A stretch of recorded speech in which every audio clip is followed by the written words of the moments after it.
आज आम ओडिशार मुख्य शासन सचिव को विजु जनता दलर निर्वाचित विधायक मानकर एक प्रतिनिधि मंडली आम अरुण साहू नेतृत्व में जे मुख्य शासन सचिव को भेटी से भेटियार अभिप्राय यह थिला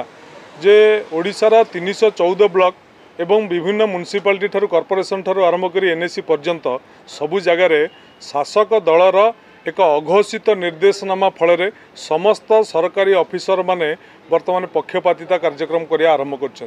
शासक दलर कर्मी माने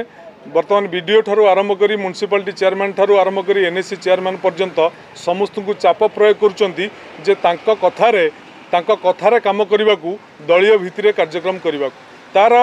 ज्वलंत उदाहरण होची धर्मशाला निर्वाचन मंडली रे जे आमर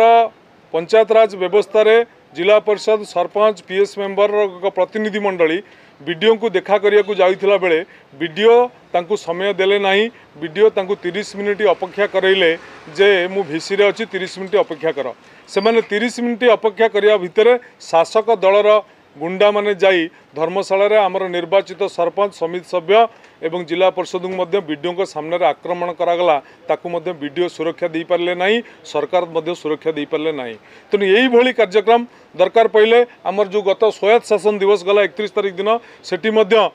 अनेक जगार मेयर मानू सीट मिलला नहीं कि काउंसिलर मानू सीट मिलला नहीं से शासक दलर कर्मी माने जहाँ आगे चेयर पकईकि बसिले जोटी कि जहाँकि लोक प्रतिनिधि मानू अपमानित करा जाउछि तेणु यही भली ढंगरे शासक दल अघोषित निर्देशनामा फल सरकारी कल को निज नियंत्रण को आनी आम उपरे विरोध दल मार निर्वाचित प्रतिनिधि मानकर